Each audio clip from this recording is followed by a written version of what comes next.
दी सारा ने जय मसीह दी पास दी थोड़ा टाइम ज़्यादा लगेगा क्योंकि असी परमेश्वर ने बिल्कुल भी जानते नहीं सी। पहले मैं तुहानू अपनी हिस्टोरिकल बैकग्राउंड दसांगा कि आप राधा स्वामी ही बिल्कुल विश्वासी, सानू किसी भी तरह का कोई लालच नहीं क्योंकि सानू लगता है कि जिहदे कोल आपां है वही बेस्ट है। सानू बिल्कुल भी परमेश्वर बारे कुछ नहीं पता, साडी लाइफ चलती जा रही सी क्योंकि हर किसी के दिमाग के यही होंदा कि जो भी साडे नाल हो गया वो साडे कर्मां दा बोझ है। तो ठीक ही साडे नाल भी कष्ट होंदे गए, साडे घर च शुरू तो ही प्रॉब्लम रही है डेविल प्रॉब्लम, बट सानू यकीन नहीं होंदा। तो इस करके साडे घर दे विच इदां जिहड़ी प्रॉब्लम ही डेविल प्रॉब्लम ही ब्लैक मैजिक ही कंटिन्यू चलता गया। साडे जीवन दे विच परमेश्वर की एंट्री किदां होंदी है कि साडे मामा जी के घर मेरे मामी जी का ब्याह हुंदा तो परमेश्वर के सच्चे विश्वासी सी। ते हौली हौली उन्होंने साडे नाल घुलना मिलना होया, उन्होंने परमेश्वर बारे दस्या, उन्होंने अपनी गवाही सुनाई कि किदां परमेश्वर ने उन्होंने घर दे विच शांति लियाती, और भी डेविल प्रॉब्लम तो ही ग्रस्त सी। इदां दा टाइम बीतदा जा रहा सी पर इहदे भी सानू परमेश्वर ते विश्वास नहीं सी। सानू पता सी कि परमेश्वर ने कष्ट सहे, परमेश्वर ने बलिदान दिता, बट ये अजे तक पता नहीं सी परमेश्वर ने अपना बलिदान क्यों दिता। सानू अजे तक पता नहीं सी कि परमेश्वर तीसरे दिन जीवित हो उठा ते वो अज भी जिंदा है। सानू परमेश्वर बारे कुछ भी पता नहीं सी।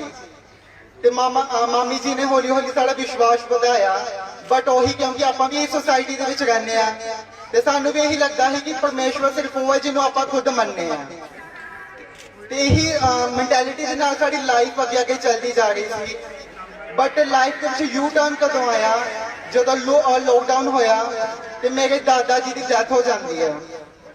तो दादा जी की डेथ हो जाती है, उस तो बाद साडी जिहड़ी लाइफ आ बिल्कुल चेंज हो जाती है क्योंकि साडी घर का बैकबोन ही इकोनॉमिकली वो स्ट्रोंग करते हैं। मेरे पापा लेबरर आ ते जिहड़े मेरे दादा जी है गवर्नमेंट इंपलॉय ही। तो की हुंदा कि साडे घर के ब्लैक मैजिक तो शुरू तो ही होंदा आ रहा है पर इस तक उन्हें अपना काम नहीं सी कीता। बट लॉकडाउन के विच साडी हालत बहुत ही ज़्यादा माड़ी हो गई।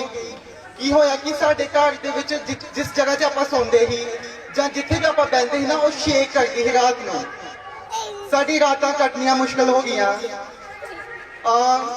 इस तरह साडा जिहड़ा विश्वास आ वो डोलन लग गया अपने परमात्मा नूं जिन्हों आपां पहले मनदे ही, क्योंकि आप नाम लिया सब कुछ किया बट साडे ते कोई असर ना होया क्योंकि आप गलत राह ते चले हुए सी। पर सानू लगता ही कि आप जिस राह ते चल रहे हैं वही सही है।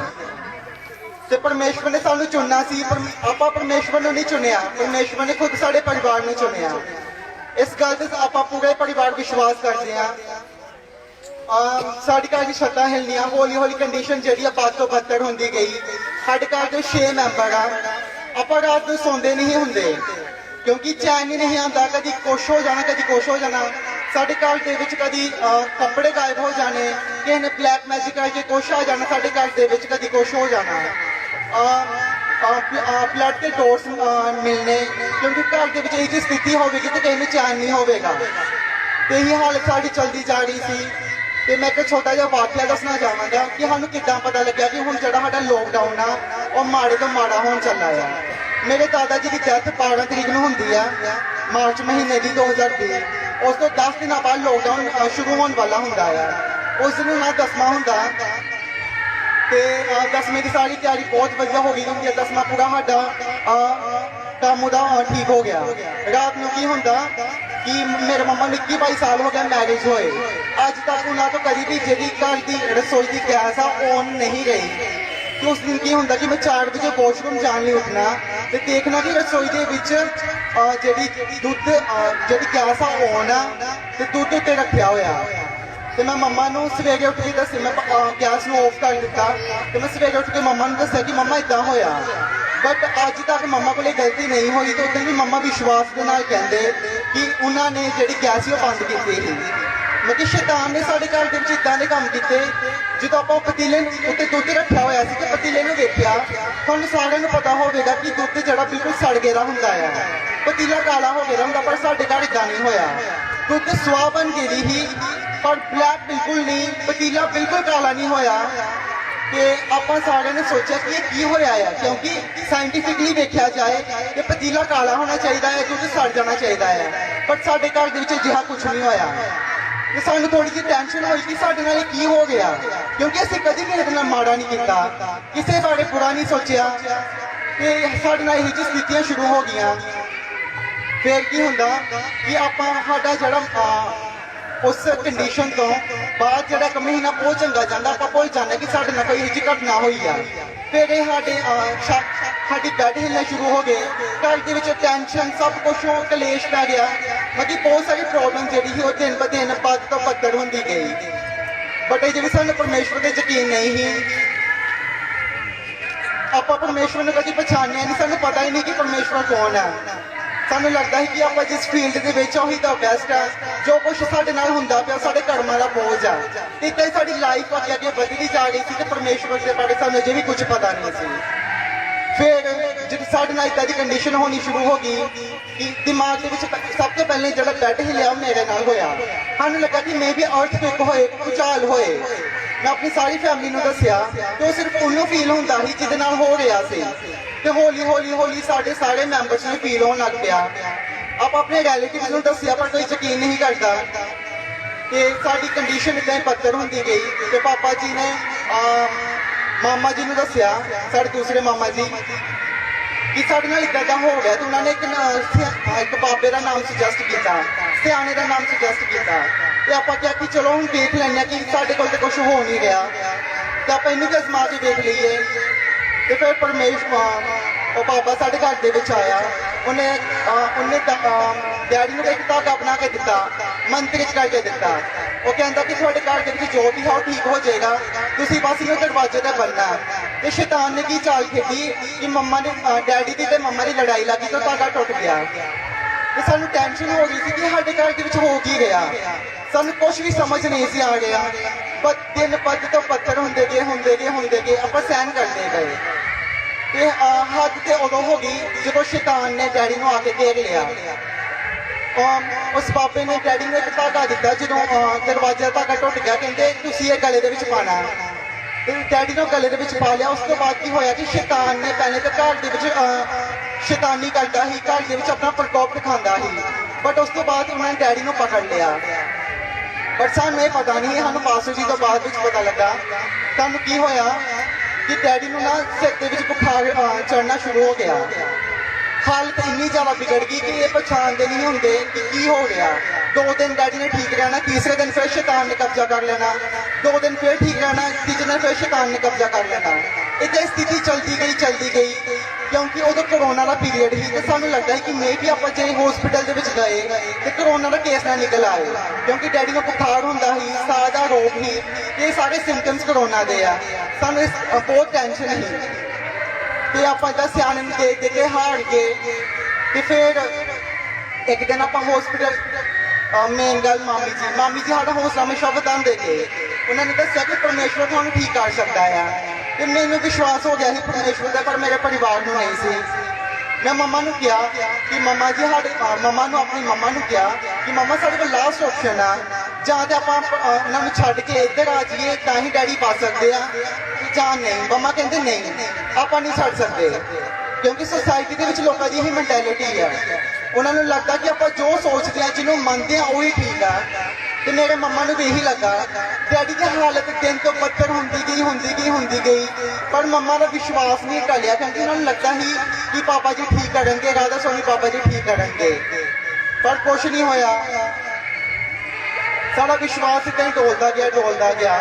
ਤੇ ਜਦੋਂ ਡੈਡੀ ਤੇ ਜ਼ਿਆਦਾ ਹੋਣ ਲੱਗ ਪਿਆ, ਫਿਰ ਸਾਨੂੰ ਕੁਛ ਨਾ ਕੋਈ ਸਟੈਪ ਲੈਣਾ ਹੀ ਪੈਣਾ ਸੀ। ਫਿਰ ਇੱਕ ਦਿਨ ਆਪਾਂ ਹਾਰ ਕੇ ਹਸਪੀਟਲ ਜਾਣ ਦੀ ਤਿਆਰੀ ਕੀਤੀ, ਕਿਉਂਕਿ ਡੈਡੀ ਦੀ ਕੰਡੀਸ਼ਨ ਬਹੁਤ ਜ਼ਿਆਦਾ ਕ੍ਰਿਟੀਕਲ ਹੋ ਗਈ। 2 ਦਿਨ ਠੀਕ ਰਹਿਣਾ, ਤੀਸਰੇ ਦਿਨ ਫਿਰ ਉਹ ਡੈਡੀ ਨੇ ਪਛਾਣਨਾ ਨਹੀਂ, ਡੈਡੀ ਦੇ ਵੀ ਸ਼ੈਤਾਨ ਨੇ ਪ੍ਰਵੇਸ਼ ਕਰ ਦੇਣਾ। ਉਹਨੇ ਜਦੋਂ ਆਪਾਂ ਰੋਣਾ ਦੇਖਦੇ ਕਿ ਡੈਡੀ ਨੂੰ ਕੀ ਹੋ ਗਿਆ, ਤੇ ਡੈਡੀ ਨੇ ਅੱਗੋਂ ਦੀ ਹੱਸਣਾ, ਕਿਉਂਕਿ ਡੈਡੀ ਨੂੰ ਹੋਸ਼ ਹੀ ਨਹੀਂ ਸੀ। ਤੇ ਸਾਨੂੰ ਬਹੁਤ ਜ਼ਿਆਦਾ ਡਰ ਲੱਗਾ ਕਿ ਹੁਣ ਸਾਡਾ ਕੀ ਹੋਵੇਗਾ, ਕਿਉਂਕਿ ਜੇ ਡੈਡੀ ਨੂੰ ਕੁਛ ਹੋ ਜਾਂਦਾ ਤੇ ਜੇ ਮੈਂ ਸਟੱਡੀ ਕਰ ਰਿਹਾ ਤੇ ਬਾਕੀ ਮੇਰੇ ਭੈਣ ਭਰਾ ਮੇਰੇ ਤੋਂ ਛੋਟੇ ਆ, ਤੇ ਸਾਡਾ ਘਰ ਕਿੱਦਾਂ ਚੱਲਦਾ। ਤੇ ਸਾਨੂੰ ਇੱਕ ਟੈਨਸ਼ਨ ਖਾ ਲਿਆ। ਇੱਕ ਦਿਨ ਫਿਰ ਆਪਾਂ ਹਾਰ ਕੇ ਹਸਪੀਟਲ ਜਾਣ ਦੀ ਤਿਆਰੀ ਕੀਤੀ। ਡੈਡੀ ਦੀ ਰਾਤ ਦੇ ਵਿੱਚ ਕੰਡੀਸ਼ਨ ਬਹੁਤ ਜ਼ਿਆਦਾ ਕ੍ਰਿਟੀਕਲ ਹੋ ਗਈ। ਹਸਪੀਟਲ ਦੇ ਵਿੱਚ ਆਪਾਂ ਗਏ ਤੇ ਉਹਨਾਂ ਨੇ ਇਹਨਾਂ ਨੂੰ ਇੰਜੈਕਸ਼ਨ ਲਗਾ ਦਿੱਤਾ ਕਿਉਂਕਿ ਸਿਵਲ ਹਸਪੀਟਲ ਦੇ ਵਿੱਚ ਰਾਤ ਦੇ ਵਕਤ ਇੰਨੀ ਫੈਸਿਲਿਟੀ ਨਹੀਂ ਹੁੰਦੀ। ਉਹ ਕਹਿੰਦੇ ਕਿ ਸਵੇਰੇ ਆ ਕੇ ਆਪਣਾ ਕਰੋਨਾ ਦਾ ਟੈਸਟ ਕਰਵਾਇਓ। ਰਾਤ ਆਪਾਂ ਕੱਟੀ ਕਿਸੇ ਤਰ੍ਹਾਂ। ਡੈਡੀ ਕੰਡੀਸ਼ਨ ਮਤਲਬ ਪਛਾਣ ਨਹੀਂ ਸੀ ਰਹੇ ਪਰ ਚੱਲਦੇ ਫਿਰਦੇ ਸੀ। ਤੇ ਫਿਰ ਆਪਾਂ ਹਾਰ ਕੇ ਇਹਨਾਂ ਨੂੰ ਸਿਵਲ ਹਸਪੀਟਲ ਜਦੋਂ ਸਵੇਰੇ ਖੜਨ ਲੱਗੇ ਤੇ ਉਦੋਂ ਸ਼ੈਤਾਨ ਨੇ ਦੱਸ ਦਿੱਤਾ ਕਿ ਉਹ ਸ਼ੈਤਾਨ ਆ ਤੇ ਉਹ ਸਾਡੇ ਬੱਸ ਦੇ ਵਿੱਚ ਨਹੀਂ ਆਉਣ ਵਾਲਾ। ਆਪਾਂ ਡੈਡੀ ਨੂੰ ਆਟੋ ਦੇ ਵਿੱਚ ਡੈਡੀ ਬਿਲਕੁਲ ਥੋੜੇ ਠੀਕ ਹੀ ਪਛਾਣਦੇ ਹੀ ਸਾਨੂੰ। ਆਪਾਂ ਇਹਨਾਂ ਨੂੰ ਘਰੋਂ ਬਾਹਰ ਲੈ ਕੇ ਜਾ ਰਹੇ ਸੀ ਆਟੋ ਦੇ ਵਿੱਚ ਬਿਠਾਉਣ ਵਾਸਤੇ। ਇਹਨਾਂ ਨੇ ਘੁੱਟ ਕੇ ਆਪਣਾ ਗੇਟ ਨਾਲ ਹੱਥ ਫੜ ਲਿਆ ਤੇ ਉਸ ਤੋਂ ਬਾਅਦ ਇਹਨਾਂ ਨੂੰ ਕੋਈ ਹੋਸ਼ ਨਹੀਂ ਕਿਉਂਕਿ ਸ਼ੈਤਾਨ ਇਹਨਾਂ ਦੇ ਵਿੱਚ ਹੀ ਤੇ ਆਪਣਾ ਗੇਟ ਤੋਂ ਹੱਥ ਨਹੀਂ ਸੀ ਛੱਡ ਰਹੇ। ਆਪਾਂ ਇਹਨਾਂ ਨੂੰ ਬਿਠਾਇਆ, ਆਪਾਂ ਇਹਨਾਂ ਨੂੰ ਕਿਸੇ ਤਰ੍ਹਾਂ ਹੱਥ ਛੁਡਾਇਆ ਤੇ ਨਾਲ ਹੀ ਸ਼ੈਤਾਨ ਨੇ ਇਹਨਾਂ ਨੂੰ ਬਿਮਾਰੀਆਂ ਦੇ ਨਾਲ ਜਕੜ ਦਿੱਤਾ। ਡੈਡੀ ਨੂੰ ਫਿਟਸ ਪੈ ਗਏ, ਡੈਡੀ ਨੂੰ ਪੈਰਾਲਾਈਸਿਸ ਦਾ ਅਟੈਕ ਆ ਗਿਆ, ਵੋਮਿਟਿੰਗ, ਬਲੀਡਿੰਗ ਆ ਗਈ ਮੂੰਹ ਦੇ ਵਿੱਚੋਂ। ਡੈਡੀ ਨੇ ਆਪਣੇ ਆਪ ਨੂੰ ਛੱਡ ਹੀ ਦਿੱਤਾ ਕਿ ਜਿੱਦਾਂ ਡੈਡੀ ਹੈ ਨਹੀਂ ਸਾਡੇ ਲਈ। ਡੈਡੀ ਦੀ ਡੈਥ ਉਸੇ ਵਕਤ ਹੋ ਗਈ ਸੀ ਬਟ ਅੱਜ ਪਰਮੇਸ਼ਵਰ ਦੇ ਨਾਮ ਦੇ ਨਾਲ ਤੁਹਾਡੇ ਸਾਹਮਣੇ ਖੜੇ ਆ।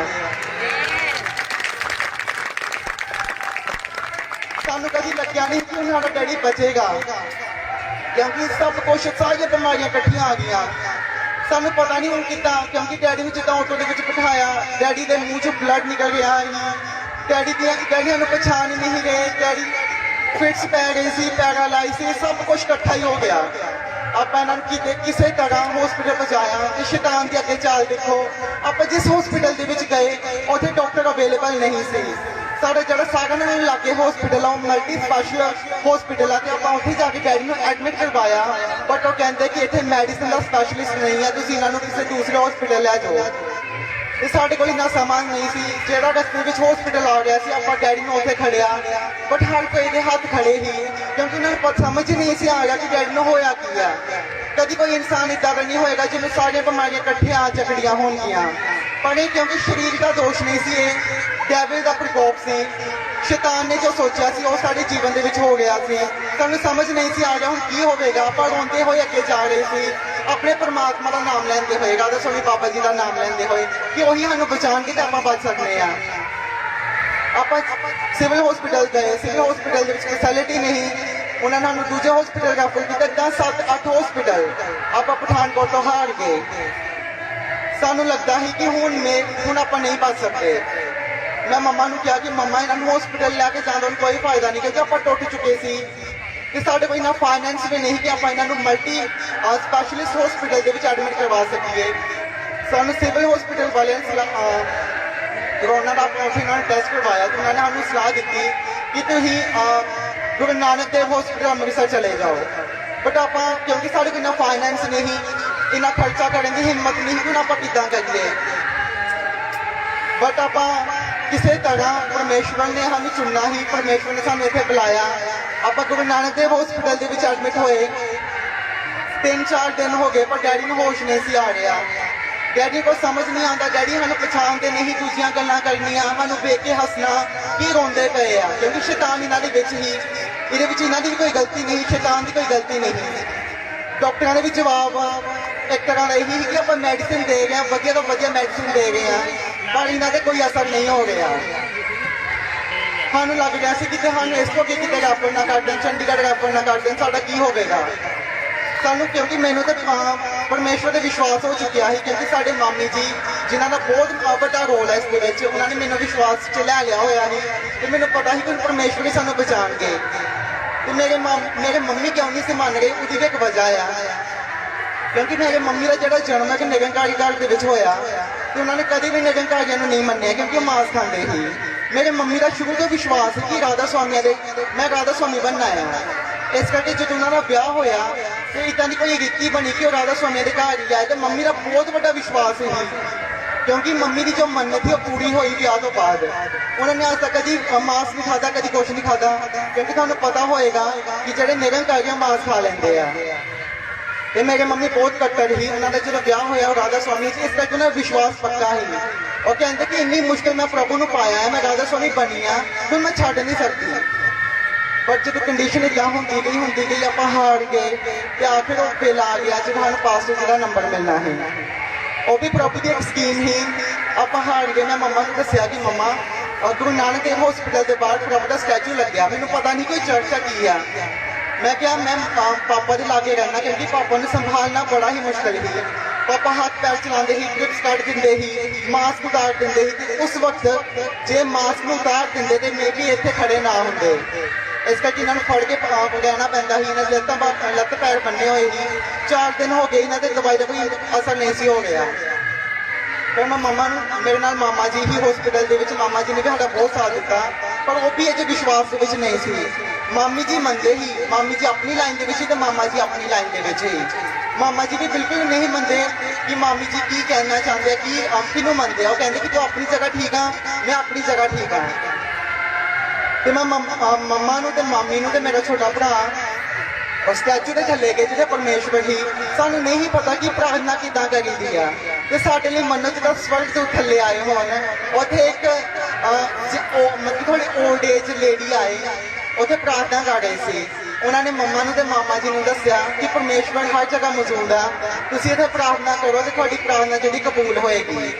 तो मम्मा ते मामा जी तो मेरा छोटा भरा तो उत्थे प्रार्थना करके आ गए थे, क्योंकि सानू तो पता ही नहीं कि प्रार्थना किदा करी दी है।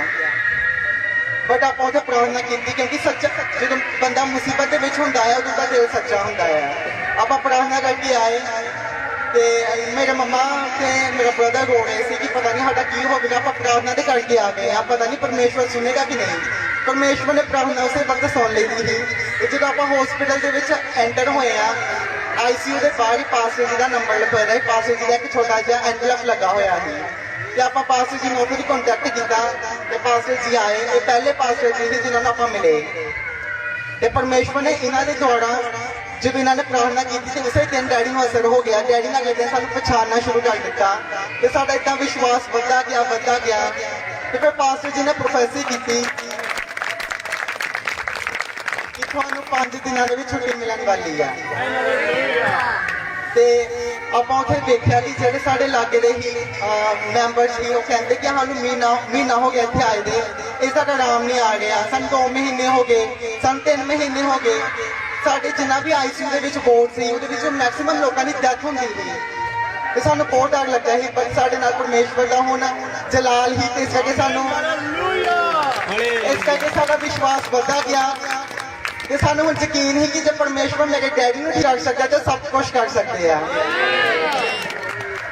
इदा साडा 5 दिन पास्टर जी ने कहा है कि तुहानू ICU की छुट्टी मिलेगी। 5 दिन भी पूरे नहीं हुए तो सानू छुट्टी मिल गई। ये भी बहुत मुश्किल है कि ICU के डायरैक्ट छुट्टी मिल जाए, क्योंकि ICU वाले पेशेंट को पहले बोर्ड के शिफ्ट करते हैं। बट परमेश्वर ने लीला ही इदा की बनाई थी कि सानू ICU तो सीधी छुट्टी मिल गई, सीधा घर।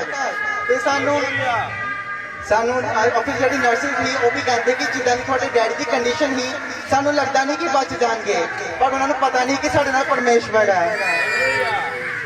तो फिर हम साढ़े दिमाग में क्वेश्चन ही कि डैडी ठीक हो गए, सब कुछ ठीक हो गया, कि हम आप उस घर के जा सकते जिसे शैतान ने डेरा पाया होया।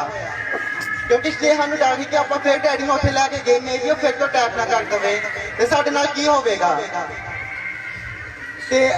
इस तरह शैतान तो आप डरते गए पर पास्टर जी ने सानू विश्वास दिलाया कि सिर्फ परमेश्वर है जो शैतान को हरा सकता है, शैतान के सामने कुछ नहीं। इस तरह साडा विश्वास जो बढ़ता गया तो पास्टर जी ने आप सोच के इरादा बना लिया कि आप घर छड्ड देना है, चाहे जिन्ने मर्जी आप किसी कख की चौंपड़ी के क्यों ना रहीए, पर आप उस घर के वापस नहीं जाना, क्योंकि आप उस घर के बहुत कुछ देख लिया ही। हूँ आप साढ़े हिम्मत नहीं, सारा सारा परिवार उस घर के निकल गया ही। तो पास्टर जी ने समझाया कि जो शैतान है या ब्लैक जादू का ब्लैक मैजिक है, एक घर छड्डन के नाल तुहानू नहीं छड्डेगा। तुसीं घर छड्ड सकते हो पर यह तुहानू नहीं छड्डेगा। तो पास्टर जी ने सानू विश्वास दिलाया कि जिस दिन तुहानू छुट्टी मिलेगी मैं तुहाडे नाल जावांगा। तो पास्टर जी साढ़े नाल गए, पास्टर जी ने उसे प्रार्थना की, प्रभु के जलाल के विच हो के पास्टर जी ने जो साढ़े नाल होया सब कुछ दस दिता कि साढ़े ते ब्लैक मैजिक होया, साढ़े घर के विच कपड़े गायब होए, साढ़े घर के विच जो कुछ भी होया सब कुछ पास्टर जी ने दस दिता। तो उस दिन तो बाद साढ़े नाल ना कभी शैतान का सामना होया। अज शैतान पहले शैतान तो असीं डरदे, अज शैतान साढ़े नूं डरदा आ। शैतान दे विच हिम्मत नहीं है कि उन्हें साढ़े घर के वापस आए। तो ਉਸ ਵਿਸ਼ਵਾਸ ਦਾ ਅੱਜ ਰਿਜ਼ਲਟ ਇਹ ਹੈ ਕਿ ਸਾਡੀ ਪੂਰੀ ਫੈਮਿਲੀ ਨੇ 4 ਮਹੀਨਿਆਂ ਦੇ ਵਿੱਚ ਇਹ ਜੁਲਾਈ ਦੀ ਗੱਲ ਹੈ ਜਦੋਂ ਦੀ ਮੈਂ ਤੁਹਾਨੂੰ ਦੱਸਣਾ ਪਿਆ ਆ 4-5 ਮਹੀਨਿਆਂ ਦੇ ਵਿੱਚ ਅੱਜ ਸਾਡੀ ਪੂਰੀ ਫੈਮਿਲੀ ਨੇ ਬਪਤਿਸਮਾ ਵੀ ਲੈ ਲਿਆ ਹੋਇਆ ਕਿਉਂਕਿ ਪਰਮੇਸ਼ਵਰ ਹੀ ਕਈ ਗੱਲਾਂ ਜਿਹੜਾ ਜ਼ਿੰਦਗੀ ਦੇ ਸਕਦਾ ਆ ਤੇ ਸਾਡੇ ਨਾਲ ਇਹ ਸਭ ਕੁਝ ਹੋਇਆ ਇਸ ਕਰਕੇ ਅਸੀਂ ਤੁਹਾਨੂੰ ਵਿਸ਼ਵਾਸ ਦਿਲਾਉਂਦੇ ਕਿ ਸਿਰਫ ਜ਼ਿੰਦਾ ਪਰਮੇਸ਼ਵਰ ਆ ਜੋ ਹਰ ਵੇਲੇ ਸਾਡੇ ਨਾਲ ਮੌਜੂਦ ਆ ਸਾਡੇ ਸੁੱਖਾਂ ਦੇ ਵੀ ਸਾਡੇ ਨਾਲ ਆ ਸਾਡੇ ਦੁੱਖਾਂ ਦੇ ਵੀ ਸਾਡੇ ਨਾਲ ਆ ਤੇ ਅੱਜ ਸਾਡੇ ਪਰਮੇਸ਼ਵਰ ਨੇ ਸਾਨੂੰ ਫੁੱਲਾਂ ਦੇ ਵਾਂਗ ਰੱਖਿਆ ਹੋਇਆ ਤੇ ਇਸ ਕਰਕੇ ਆਪਾਂ ਸਾਰੇ ਵਿਸ਼ਵਾਸ ਨਾਲ ਮੈਨੂੰ ਬਹੁਤ ਦਿਨਾਂ ਦੀ ਹੀ ਕਿ ਆਪਾਂ ਗਵਾਹੀ ਦੇਣੀ ਹੈ ਤੇ ਪਰਮੇਸ਼ਵਰ ਨੇ ਸਾਨੂੰ ਅੱਜ ਦੇ ਦਿਨ ਬੁਲਾਇਆ ਮੈਂ ਪਰਮੇਸ਼ਵਰ ਦਾ ਥੈਂਕਫੁਲ ਆ ਕਿ ਪਰਮੇਸ਼ਵਰ ਸਾਨੂੰ ਅੱਜ ਇੱਥੇ ਲੈ ਕੇ ਆਇਆ ਜੇ ਅੱਜ ਡੈਡੀ ਇੱਥੇ ਆ ਸਿਰਫ ਪਰਮੇਸ਼ਵਰ ਦੀ ਵਜ੍ਹਾ ਦੇ ਨਾਲ ਨਹੀਂ ਤੇ ਡੈਡੀ ਇੱਥੇ ਕਦੀ ਨਾ ਹੁੰਦੇ ਤੇ ਸਾਡਾ ਪਰਿਵਾਰ ਖਤਮ ਹੋ ਗਿਆ ਹੁੰਦਾ ਕਿਉਂਕਿ ਸ਼ੈਤਾਨ ਨੇ ਡੈਡੀ ਤੋਂ ਬਾਅਦ ਨਹੀਂ ਕਿਸੇ ਹੋਰ ਨੂੰ ਫੜ ਲੈਂਦਾ ਉਹਨੇ ਛੱਡਣਾ ਨਹੀਂ ਸਾਡੇ ਪੂਰੇ ਪਰਿਵਾਰ ਨੂੰ ਤਬਾਹ ਕਰ ਦੇਣਾ ਸੀ ਪਰ ਅੱਜ ਸਾਡਾ ਸਾਰਾ ਪਰਿਵਾਰ ਖੁਸ਼ ਆ ਪ੍ਰਭੂ ਦੀ ਮਹਿਮਾ ਗਾਉਂਦਾ ਸਤੁਤੀਆਂ ਕਰਦਾ ਅਜਿਹਾ ਕੋਈ ਦਿਨ ਨਹੀਂ ਜਿਸ ਦਿਨ ਪ੍ਰਭੂ ਦਾ ਘਰ ਦੇ ਵਿੱਚ ਨਾਮ ਨਹੀਂ ਲਿਆ ਜਾਂਦਾ ਬਾਈਬਲ ਨਹੀਂ ਪੜ੍ਹੀ ਜਾਂਦੀ ਪ੍ਰਭੂ ਦੀ ਸਤੁਤੀ ਨਹੀਂ ਕੀਤੀ ਜਾਂਦੀ ਅਜਿਹਾ ਦਿਨ ਸਾਡੀ ਜ਼ਿੰਦਗੀ ਦੇ ਵਿੱਚ ਕਦੀ ਨਹੀਂ ਆਉਂਦਾ ਉਹਦਾ ਹੀ ਰਿਜ਼ਲਟ ਹੈ ਕਿ ਅੱਜ ਆਪਾਂ ਸਾਰੇ ਇੱਥੇ ਆ ਪਰਮੇਸ਼ਵਰ ਦਾ ਧੰਨਵਾਦ ਕਰਦੇ ਆ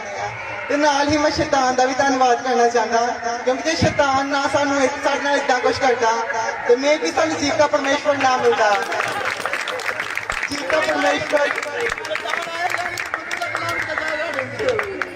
ਜੇ ਸਾਡੇ ਜਿਨ੍ਹਾਂ ਨੇ ਵੀ ਸਾਡੇ ਰਿਫਲੈਕਟ ਮੈਜਿਕ ਕੀਤਾ ਸੀ ਮੈਂ ਉਹਨਾਂ ਦਾ ਵੀ ਧੰਨਵਾਦ ਕਰਦਾ ਆ ਜੋ ਸਾਡੀ ਕੰਡੀਸ਼ਨ ਕ੍ਰਿਟੀਕਲ ਨਾ ਕਰਦੇ ਤੇ ਸਾਨੂੰ ਜਿੰਦਾ ਪਰਮੇਸ਼ਵਰ ਕਦੀ ਨਾ ਮਿਲਦਾ